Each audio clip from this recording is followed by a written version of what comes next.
The night arrives slowly. Not all at once, but in layers. First, the sky deepens into a darker blue, as though someone has gently turned down the brightness of the world. Then the sounds begin to soften. Footsteps grow rarer. Windows dim. Somewhere far away, a final door closes, and the day releases its hold. Imagine yourself standing on a narrow stone street in medieval Europe. The stones beneath your feet are smooth from centuries of passing lives. They remember more than they shall. Above you, the buildings lean inward slightly, as if they too are tired and ready to rest. A few lanterns glow with a low amber light, their reflections trembling faintly on damp cobblestones. There is no urgency here, no rush. Only time moving at its old, patient pace. As you breathe in, the air carries subtle traces of wood smoke, candle wax, and cool night mist. The kind of air that invites your shoulders to drop, your jaw to loosen, your thoughts to wander without effort. You don't need to focus on anything. You don't need to remember anything. You are simply here. And somewhere within this quiet night, a story waits, not to be announced loudly, but to be discovered gently, like a path revealed only after you've already begun walking. This is a story about time, about how people once lived inside it, and about how even the most intimate parts of life were asked to move slowly, to wait, to listen. Before we drift deeper into tonight's gentle journey, remember to subscribe to Tedious History for Sleep. Here, you'll always find peaceful stories that soothe the heart and quiet the mind. Where are you listening from tonight? Leave a comment. Your presence adds warmth to this quiet corner of the night. Now, let us continue. In the Middle Ages, time was not something people chased. It wasn't measured by glowing screens or divided into notifications and deadlines. Instead, time was something you lived inside, like weather or seasons or the steady rhythm of breathing. Days were shaped by bells. The soft toll of a church bell carried across fields and rooftops, marking moments not by urgency, but by meaning. Prayer, rest, work, silence. Each sound gently reminding the body where it was supposed to be. And woven quietly into this rhythm was something deeply human, desire, not erased, not denied, but carefully placed. In this world, desire was not an enemy. It was simply powerful, and power the church believed needed structure. Not to punish the body, but to teach it patience. So life unfolded according to a calendar unlike any we know today. A calendar with many pauses, many blank spaces, many days when closeness was asked to wait.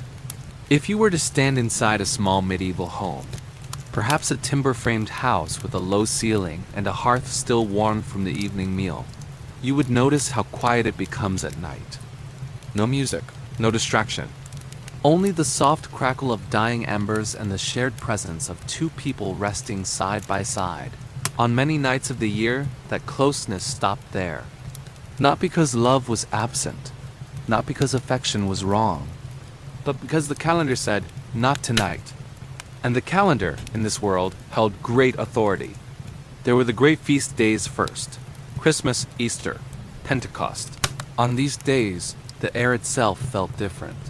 Sacred, expectant. Desire was not shamed. It was simply set aside, the way one sets aside a familiar tool during a moment of ceremony. Think of it like this. When something matters deeply, we often approach it quietly. The medieval church believed that the presence of the divine asked for space, and so the body learned, again and again, how to make room. If you listen closely, you might hear it now. The faint echo of a bell fading into the night. The way silence settles after prayer. The gentle awareness of one's own breath. Then came Lent, a long season, a slow one. 40 days that stretched like a wide, empty field. During Lent, restraint was not sudden or harsh. It was gradual. Meals became simpler. Celebrations faded. And intimacy, too, was asked to rest. Not because the body was bad, but because it was alive. Too alive, perhaps, for a season devoted to stillness. Medieval writers often compared the body to a garden. If constantly harvested, it grows thin. If allowed to rest, the soil deepens. The body was asked to step back so that the soul could step forward. And then there were Sundays, every week without fail. Sunday was not a holiday in the modern sense. It was not about pleasure or indulgence. It was about order. One day each week when the soul walked ahead, and the body followed more slowly behind. Over time, these pauses accumulated, like stones laid gently one beside another. Feast days, fast days, holy days, preparation days, moments when closeness was permitted, moments when it was postponed. And slowly, almost without anyone noticing, the year began to fill with spaces where nothing happened at all. Not emptiness. Just waiting. Imagine someone in that world, lying awake beside their partner. The room is dark. The walls hold the day's warmth. Outside, the wind brushes softly against shutters. There is no argument, no tension, only an understanding that tonight belongs to stillness. In that stillness, something else grows. Anticipation, awareness, a gentler attention to presence rather than action. And perhaps, though no one would have said it out loud, a deeper listening to the quiet rhythms of being alive. When was the last time you looked up at the night sky and felt at peace? You don't need to answer. Just let the question rest with you. As medieval life moved forward, these rules layered upon one another. Before communion, the body was asked to be light. During certain natural cycles, it was asked to step back. During times of mourning, remembrance took precedence over closeness. None of these were experienced as a single, overwhelming restriction. Instead, they felt like the tide, coming in, going out, always returning to calm. And when all of these days were counted, not with anxiety, but with curiosity, something remarkable appeared. Out of a full year, only a small number of days remained when intimacy was fully unmarked by waiting. Not many. Not frequent. Not loud. And perhaps because of that, not taken for granted. But we are getting ahead of ourselves. For now, stay here, in this quiet street, under this gentle sky where time moves slowly and nothing is demanded of you. In the next part of our journey, we will begin to walk through these days one by one, not counting them, not judging them, simply observing how a civilization learned to place even its deepest desires inside the soft architecture of time. If tonight's story reminded you of a beautiful memory, feel free to share it below. Here, no one rests alone. Every story is a soft lantern in the dark. The medieval year did not unfold as a straight line. It moved in gentle curves, circling back on itself, guided by bells, seasons, and sacred pauses that asked the body to slow down and listen. Holy days were not interruptions to life. They were the framework that held life together.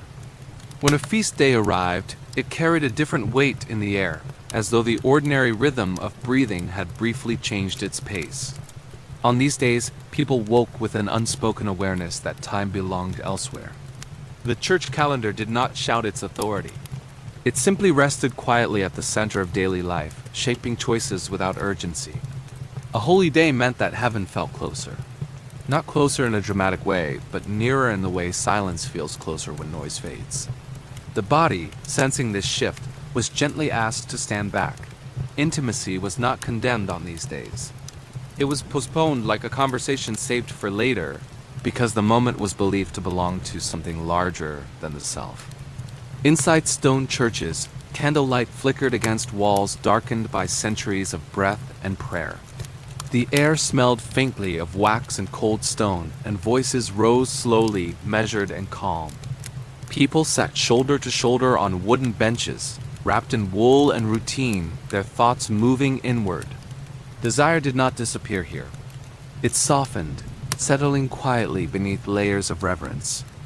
The idea was simple, though rarely spoken aloud.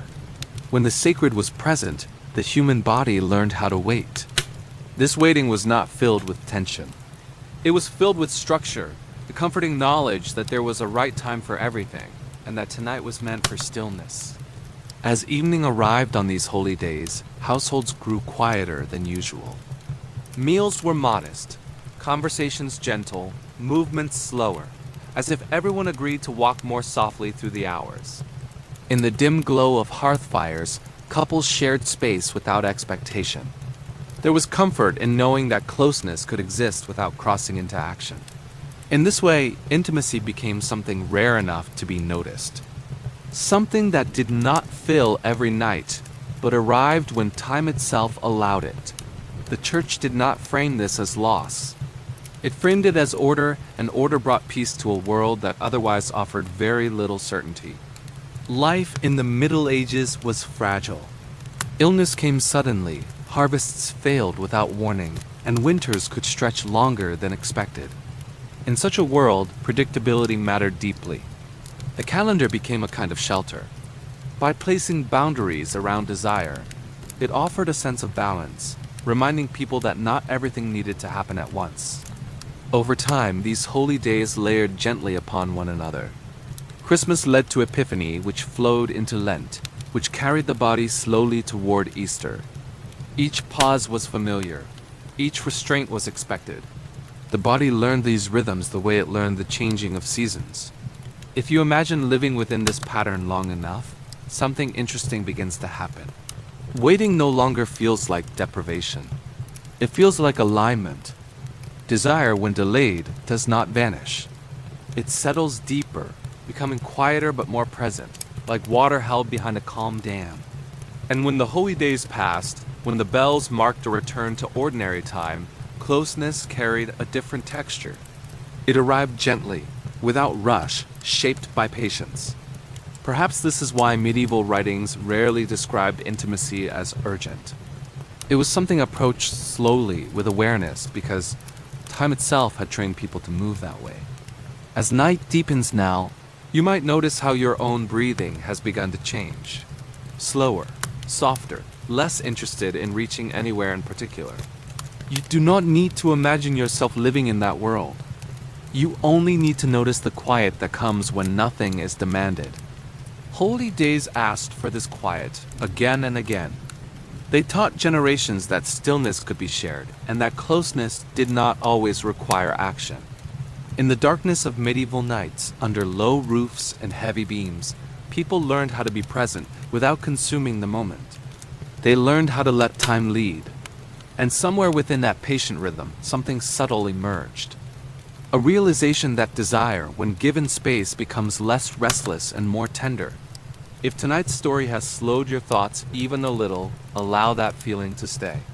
There is nowhere else to go, and nothing else to do.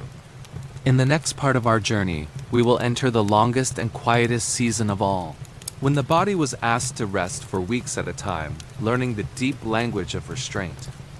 Lent arrived without spectacle. It did not announce itself loudly, nor did it demand immediate change. Instead, it settled into daily life the way colder air settles into the evening, almost unnoticed at first. The days grew quieter, one by one. Meals became simpler, conversations shorter, and movements slower, as though the world itself had decided to lower its voice. Lent was not experienced as punishment. It was understood as a long pause, a deliberate slowing of the body, so that something deeper could be heard underneath the noise of appetite and routine. For 40 days, the calendar asked people to practice restraint. Not all at once, and not harshly, but steadily, like learning to walk more carefully on a familiar road. The body in this season was no longer the leader. It followed behind the soul, keeping pace, learning patience through repetition. Intimacy during Lent was gently set aside. Not labeled sinful, not spoken of with fear, but treated as something too lively for a season devoted to quiet reflection. Medieval thinkers often compared desire to fire. Useful, warming, essential, but capable of spreading too quickly if not tended with care. During Lent, that fire was allowed to dim, not extinguished, just lowered, so its warmth could be felt without its movement demanding attention. In homes across villages and towns, evenings grew long and unadorned. After modest meals, people sat closer to the hearth, hands folded, eyes drifting toward shadows on the walls. There was more time to notice small things. The way wood settled as it cooled, the sound of wind finding gaps in shutters, the rhythm of breath shared in silence.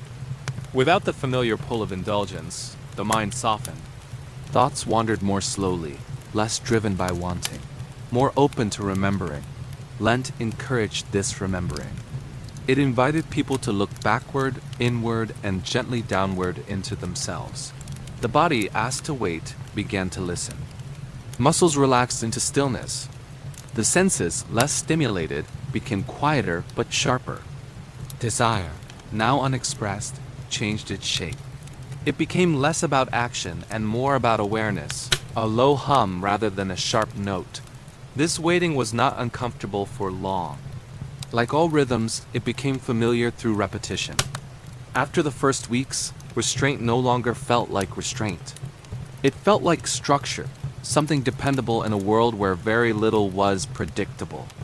Illness still came without warning. Weather still shifted suddenly. But Lent arrived when it was supposed to, and it stayed for as long as it promised. That consistency mattered.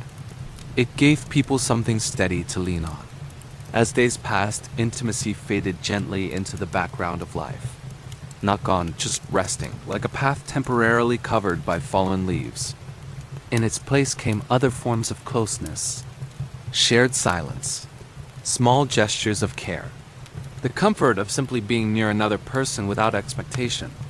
In this way, Lent subtly reshaped relationships. It asked people to find connection beyond touch, to sit with presence instead of pursuit. The church did not describe this as deprivation.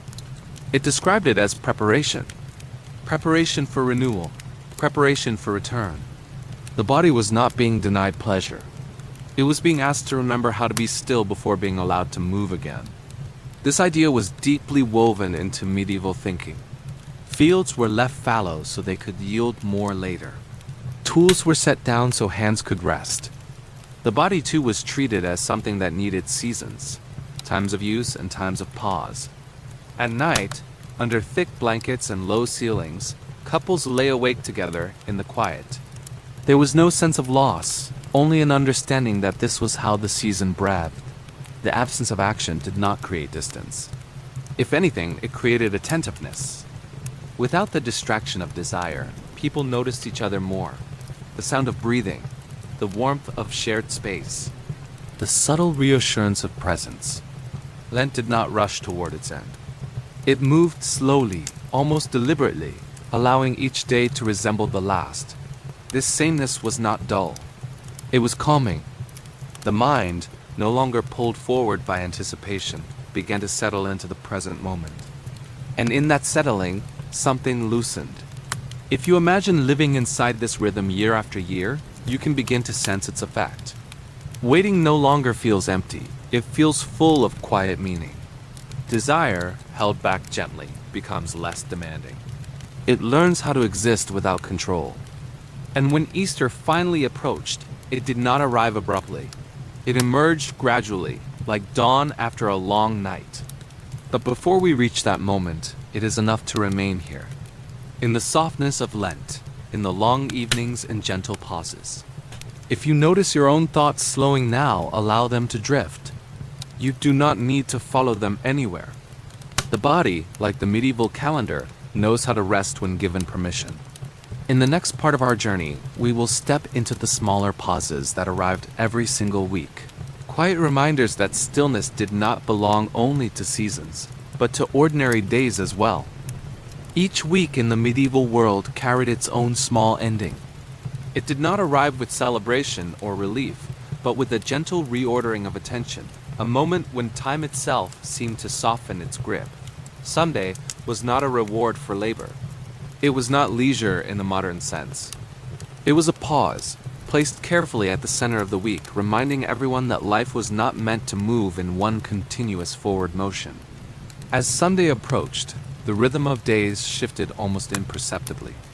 Work slowed, voices lowered, and the familiar urgency of survival stepped aside, if only briefly.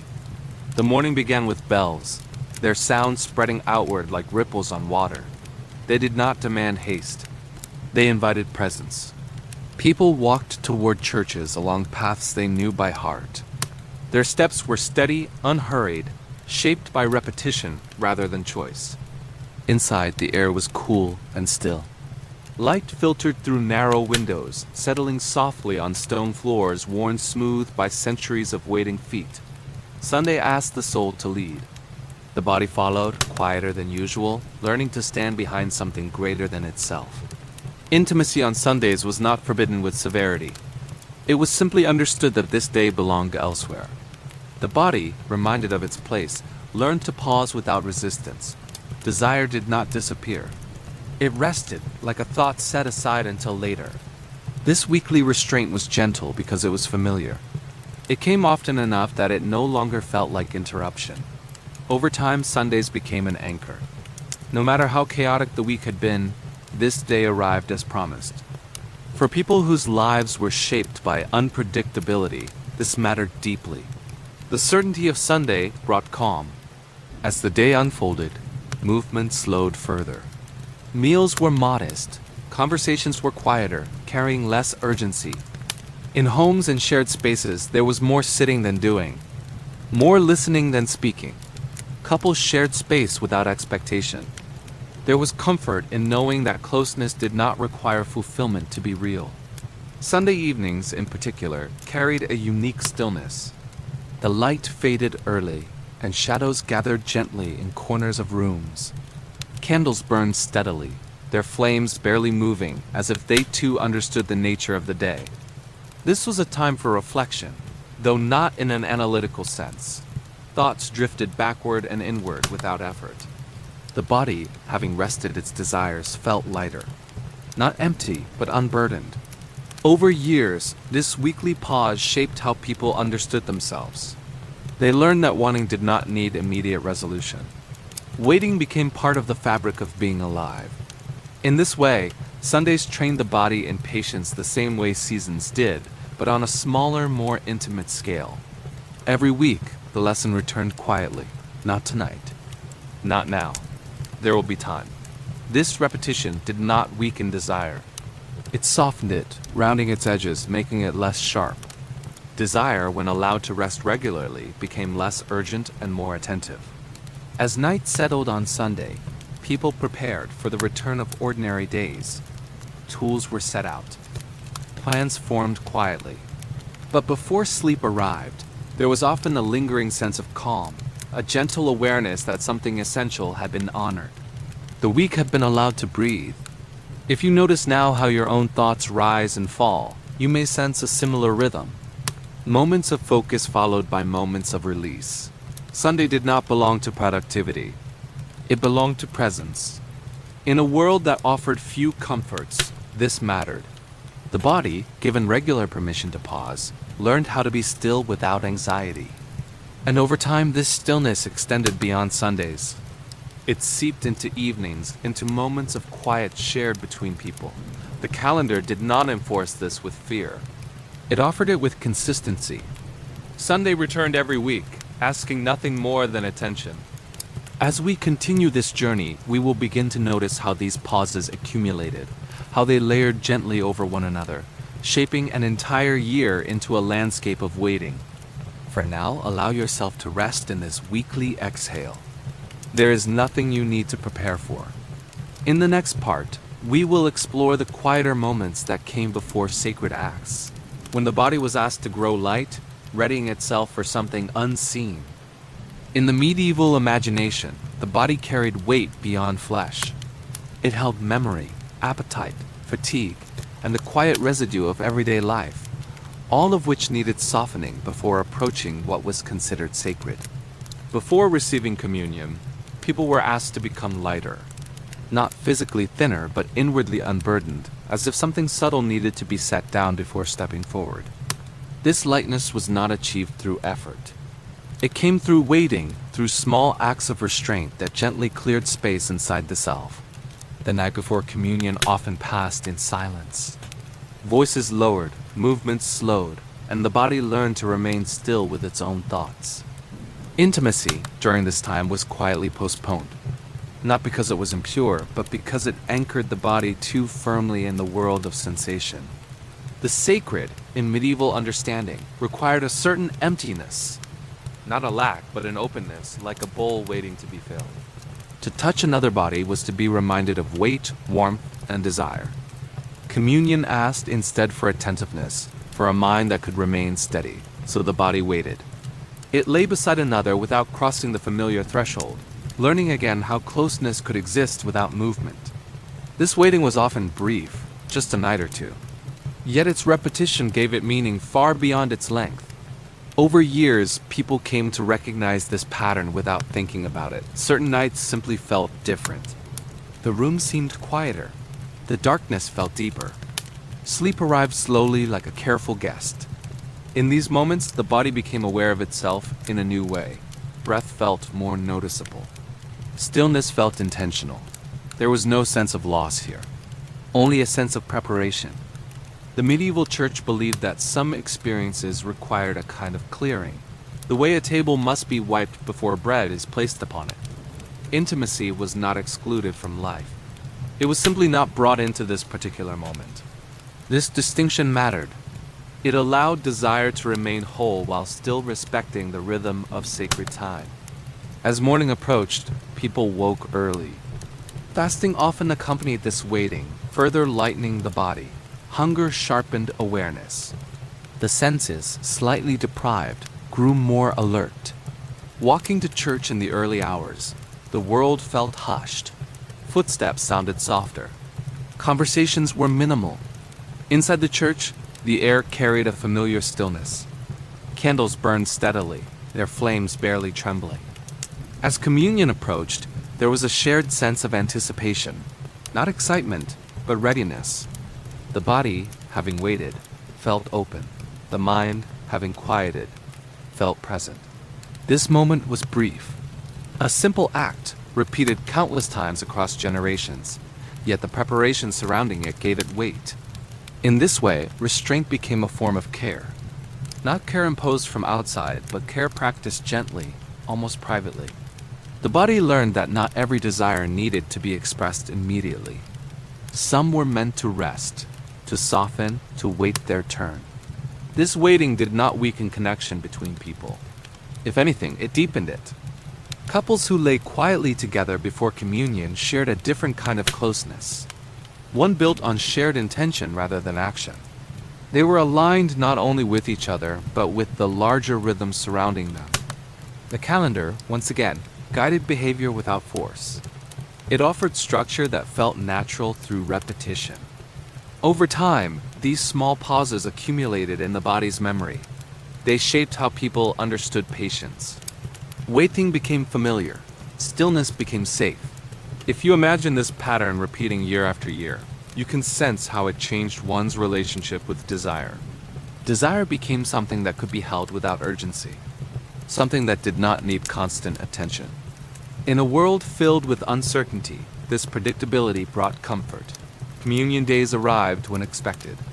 Preparation followed a known path. There was peace in knowing what was asked and for how long. As night settles now, you might notice a similar softening within yourself. A sense that nothing needs to be resolved. You are not preparing for communion. Yet the body understands the language of rest. Stillness does not require explanation. It only asks for permission. The medieval calendar offered that permission again and again, teaching people that waiting could be gentle. In the next part of our journey, we will explore moments when the body was asked to pause not because of sacred time, but because of its own natural cycles. For now, allow your thoughts to grow light. There is nothing you need to carry forward. The medieval calendar did not stand alone. Alongside feast days and holy seasons existed another quieter measure of time, one written not on parchment but within the body itself. People of the Middle Ages were deeply aware that the body moved in cycles. These rhythms were not hidden or denied. They were observed with a calm attentiveness shaped by generations of lived experience. Among these cycles, certain moments were approached with particular care. Not because they were feared, but because they were understood to carry their own kind of power. During menstruation, the body was believed to be engaged in an inward work. Blood, rather than being seen as impure, was often thought of as strong, a sign that life was moving and renewing itself. In this time, intimacy was gently set aside. The body was not considered unworthy, but occupied, already busy with its own quiet labor. This pause was framed as respect rather than restriction. Nature itself was leading, and the calendar stepped back to follow. In households across medieval towns and villages, this rhythm was accepted without comment. It did not require explanation because it was familiar. The body was allowed to move at its own pace. Waiting, once again, felt natural. There was no urgency to resume closeness. Time would return it when the moment passed. Pregnancy brought another shift in rhythm. When a body carried new life, it was seen as complete in itself, already devoted to a profound task. Intimacy during this period was often discouraged, not because it was dangerous, but because it was unnecessary. The body, in this state, was thought to require gentleness rather than stimulation. Care replaced desire, and attention turned inward. Hands that once reached with longing now rested with protection. The focus shifted from closeness to shelter. This change did not feel abrupt. It unfolded slowly, following the steady growth of life beneath the surface. Waiting here was not emptiness. It was fullness. After birth, the rhythm shifted again. The body entered a period of recovery that was not measured in days, but in readiness. There was no expectation of quick return. Healing was allowed to be slow. The body, having given much, was granted quiet. Intimacy waited patiently at the edge of awareness, not demanding entry. This waiting was shaped by care rather than rule. The calendar offered guidance, but the body set the pace. In these moments, restraint carried a different tone. It was not imposed from above, but felt from within. The presence of new life changed the shape of time. Nights blurred into one another. Days moved without clear boundaries. Desire once again adapted. It softened, receding slightly to make room for attention and patience. These pauses were not seen as losses. They were understood as transitions, as necessary adjustments within the ongoing flow of life. The medieval world accepted that not all seasons were alike. Some asked for movement, others for stillness. The body, respected as part of creation, was allowed to follow its own signals. Waiting became an act of listening. In this way, the calendar and the body worked together. One offered structure, the other provided nuance. Neither demanded urgency, both allowed for rest. If you imagine living within these rhythms year after year, you begin to see how deeply they shaped perception. Desire was not constant, and that was expected. It rose and fell, just like light and weather. This understanding brought a quiet ease. There was no pressure to be anything other than what the moment allowed. When intimacy returned, it did so gently. There was no sense of interruption, only continuation. The pauses that came before made space for attentiveness. Nothing was rushed. As night settles now, you might notice how natural it feels to let go of effort. The body knows when to rest. You do not need to mark time or track cycles. You only need to notice the softness that arrives when nothing is required. The medieval calendar trusted this softness. It allowed life to unfold without insistence. In the next part of our journey, we will move into moments shaped not by life, but by memory, when the presence of death asked the living to slow even further. For now, rest in the knowledge that waiting can be gentle, and that stillness often carries its own quiet wisdom. In the medieval world, death was never far away, yet it was rarely rushed past. When it arrived, it changed the rhythm of life, asking the living to move more slowly, more carefully, as if sound itself needed to soften. Days of remembrance were not sudden interruptions. They were expected pauses woven into the calendar with the same quiet certainty as seasons and Sundays. When someone died, the world did not stop, but it did lean inward. Voices lowered, movements became measured. Even the air inside homes felt heavier, as though carrying memory. During these times, intimacy was gently set aside, not out of fear and not as punishment, but because closeness demanded a different kind of attention than remembrance allowed. Grief occupied space. It filled rooms and thoughts, leaving little room for desire to move freely. The medieval understanding of mourning was deeply physical. The body felt loss in its posture, its appetite, its energy. To engage in intimacy during morning was thought to disturb this process, to pull the body forward before it had finished looking back. So the calendar offered stillness. It created a boundary where memory could settle without being interrupted by sensation. On days dedicated to the dead, churches filled with quiet footsteps and candlelight. Names were spoken softly, carried upward, and released. The living stood together, not seeking comfort in touch, but in shared presence. There was solace in standing still beside others who remembered. In homes, the atmosphere remained subdued. Meals were simple. Even laughter, when it came, was gentle and brief. The body responded naturally to this tone. Desire receded without effort, making space for reflection. These pauses did not erase intimacy. They preserved it, protecting it from being rushed into moments that required a different kind of care. Memory, like desire, was considered powerful.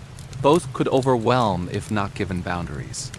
By separating remembrance from closeness, the medieval calendar allowed each to exist fully in its own time. This separation brought clarity. It honored the dead without denying the living. As days passed, morning softened. The body gradually returned to its familiar rhythms, guided gently rather than forced. When intimacy returned, it carried a quiet tenderness shaped by absence. Touch felt slower, more aware, less automatic. In this way, loss reshaped closeness. It did not diminish it. The presence of death reminded people of time's limits, of how brief moments could be. Desire, in response, became quieter, less demanding, more attentive. If you imagine living within this rhythm, you can sense how it trained patience not through rule, but through experience. Waiting during mourning was not taught. It was felt. The calendar simply acknowledged what the body already knew. These days of remembrance arrived each year, even when no personal loss was fresh. They invited reflection regardless of circumstance. All Souls' Day, All Saints' Day, moments when memory itself was given space. On these days, intimacy stepped aside once more. The living turned their attention toward those who had already stepped beyond time. Candles burned slowly. Names were remembered. Silence stretched comfortably. The body learned, again and again, how to be still without feeling deprived. This repeated practice softened the edges of grief. It taught that remembrance did not need to be loud to be meaningful. As night settles now, you may notice how memory drifts gently through your own thoughts. Old moments appearing without effort. You do not need to hold on to them. You can let them pass as softly as they arrived. The medieval calendar trusted this softness. It trusted that memory, given time, would settle on its own. In the next part of our journey, we will gather all these pauses together and begin to see the shape they formed across an entire year. For now, remain here, in this gentle slowing, where nothing needs to be resolved and nothing is asked of you. By the time all these quiet moments were laid side by side, the medieval year no longer looked full. It looked spacious, shaped by pauses that softened its edges and slowed its passage. There was no single rule that governed desire. Instead, there were many small moments of waiting, each gentle on its own, but powerful when combined. Holy days asked for stillness. Seasons like Lent extended that stillness across weeks. Sundays returned it regularly, like a familiar breath taken once every 7 days. The body's own cycles added another layer, introducing pauses that followed nature rather than scripture. Moments of remembrance slowed everything further, allowing memory to take precedence over movement. None of these pauses were dramatic. They arrived quietly, left quietly, and were rarely discussed in detail. Yet together, they shaped an entire way of living. If someone in that world had tried to count the days when intimacy was fully unmarked by waiting, the number would have been surprisingly small. Not because desire was suppressed, but because time itself had been carefully folded. The year became a fabric with many empty spaces, and those spaces mattered as much as what filled them. Waiting was no longer an exception. It was the norm. Desire learned to exist within limits without feeling threatened by them. It adapted, becoming less urgent and more deliberate. In a life where so much was uncertain, This rhythm offered stability. People knew when to move forward and when to rest. There was comfort in that knowledge. The calendar held everyone equally, regardless of wealth or status. Rich and poor alike shared these pauses. Everyone waited together. This shared waiting created a quiet sense of connection. People were not alone in their restraint. The body, guided by repetition, learned patience without being taught it explicitly. Waiting became instinctive. Over time, desire itself changed character. It was no longer something that demanded attention constantly. Instead, it became something that appeared, withdrew, and returned in its own time. This did not weaken relationships. It gave them space to breathe. Closeness, when it came, felt intentional rather than automatic. Touch carried awareness shaped by absence. In this way, intimacy became something rare enough to be noticed, but familiar enough to feel safe. The medieval calendar did not aim to control emotion. It aimed to organize time. By doing so, it gently reshaped how people experienced their own bodies. Desire, placed within structure, lost its sharp edges. It softened, rounding into something quieter. There was no sense of being deprived. The body did not feel starved of closeness. Instead, it felt held within a rhythm that allowed for rest. If you imagine living this way year after year, the rhythm would settle deep into the body's memory. Waiting would no longer feel like waiting. It would feel like breathing. The body would learn that stillness always ended and that movement always returned. This trust mattered. It allowed people to relax into restraint without fear. They knew that nothing essential was being taken away. It was only being delayed. And delay, when predictable, feels different from denial. A calendar made that difference clear. As night settles now, you may notice how your own body responds to the idea of waiting. There is no tension in it. You are not anticipating anything. You are simply present. The medieval year taught this presence through repetition. It offered countless small lessons in patience. Each pause was brief enough to endure and familiar enough to accept. Together, they formed a way of life that moved slowly, deliberately, and with care. Desire, when allowed to move at this pace, became less restless. It no longer needed to rush. This gentleness extended beyond intimacy. It shaped how people worked, prayed, and rested. Life unfolded in cycles rather than straight lines. There was time to begin, time to pause, and time to return. Nothing needed to happen all at once. If you allow your thoughts to drift now, you may sense how calming this idea can be, that there is always time, that nothing important is lost by waiting.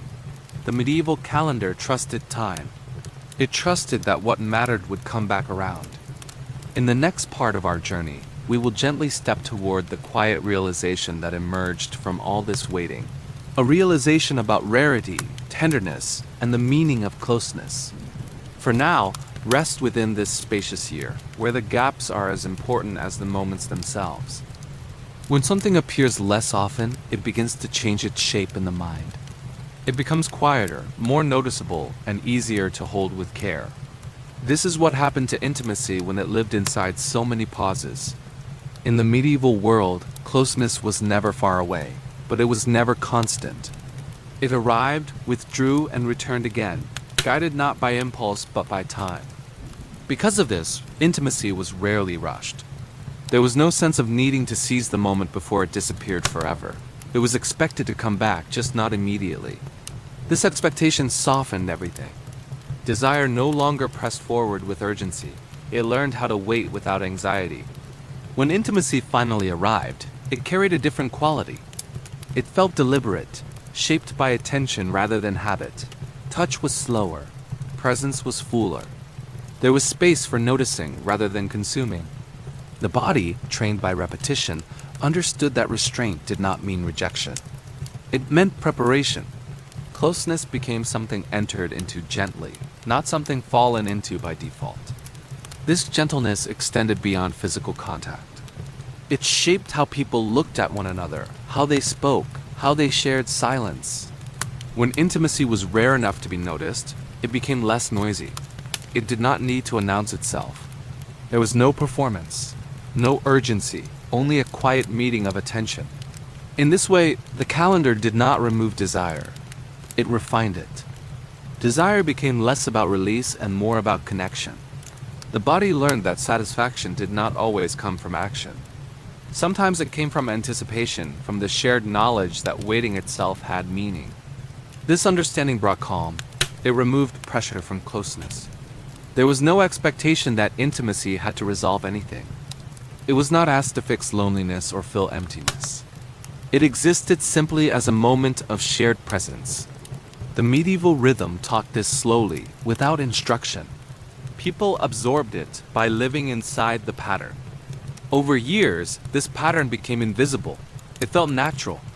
Closeness arrived when time allowed, and when it left gently. This predictability created safety. There was no fear of scarcity. Desire did not feel threatened by pauses. It trusted the rhythm that carried it. In a life where so much could be lost suddenly, this trust mattered deeply. Intimacy became one of the few areas where time felt reliable. It did not demand attention constantly. It waited its turn. And because of that, it was approached with care. Touch carried awareness of its own rarity. Presence felt intentional. This did not make closeness heavy. It made it light. There was no need to rush through it or cling to it. It was allowed to be brief because it was expected to return. In this way, the calendar reshaped not only behavior, but perception. Desire, once framed by time, lost its sharpness. It softened into something quieter. It became easier to hold without being consumed by it. This quietness extended into other areas of life. Patience grew more natural. Waiting no longer felt empty. It felt purposeful. If you notice your own thoughts now, you may sense how this idea resonates. How pressure eases when nothing is demanded immediately. A medieval year taught this lesson repeatedly. It reminded people that not everything needed to happen now. Closeness, when allowed to move slowly, became something gentle rather than urgent. It did not compete with memory, with grief, with sacred time, or with the body's own rhythms. It simply took its place among them. As night deepens now, you may feel a similar easing within yourself, a sense that there is time. Nothing needs to be resolved before sleep arrives. The medieval calendar trusted the slow return of things. It trusted that what mattered would not disappear if it waited. In the final part of our journey, we will step back and reflect on what this way of living offers us now, not as instruction, but as a quiet reminder of gentler rhythms. For now, rest in this tenderness, where rarity makes presence feel soft and safe. By the end of the medieval year, nothing dramatic had changed, and yet everything felt different. Life had moved forward as it always did, quietly, steadily, shaped not by sudden events but by the slow guidance of time. There was no single moment when people realized what this rhythm had given them. It was not discussed or named. It was simply lived. Time, in this world, was not an enemy to be conquered. It was a companion, walking alongside the body, setting the pace without haste. Desire lived within this companionship. It was not pushed aside, nor was it allowed to run ahead. It walked when time walked, and rested when time rested. This way of living did not make life smaller. It made it softer. The many pauses throughout the year taught people how to trust slowness, how to believe that nothing essential was lost by waiting. Closeness, memory, rest, and longing all found their place within the same gentle structure. Nothing needed to dominate the moment. Everything had its season. The medieval calendar did not promise happiness. It offered balance. In a world marked by uncertainty, this balance brought quiet reassurance. There was always another pause ahead, another return, another chance to rest. The body learned to move without rushing. The mind learned to settle without effort. Waiting became something familiar, almost comforting. Over time, people stopped noticing the pauses themselves. They noticed only the calm that followed them. Desire no longer felt urgent or demanding. It felt integrated, part of a larger rhythm rather than separate from it. This integration brought ease. Life did not need to be filled completely to feel whole. Silence, too, had value. If we listen closely now, we can still sense this rhythm beneath modern life. It appears in moments when we stop checking the time, when we sit quietly without needing distraction. It appears when the body grows heavy with rest, and the mind loosens its grip on thought. The medieval year reminds us that stillness is not empty. It is full of quiet presence. That waiting does not weaken us. It steadies us. As you lie here now, perhaps with the light dimmed and the world softened around you, you may notice how naturally your body understands this. Breathing slows without instruction. Muscles release without effort. There is nothing to anticipate, nothing to prepare for. Time is no longer something you need to follow. It is simply here with you. If this story brought you calm, leave a gentle comment for yourself. When was the last time you looked up at the night sky and felt at peace? If tonight's story reminded you of a beautiful memory, feel free to share it below. Here, no one rests alone. Every story is a soft lantern in the dark. Don't forget to subscribe for more peaceful nighttime journeys. And now, allow the story to fade. Let the rhythm remain.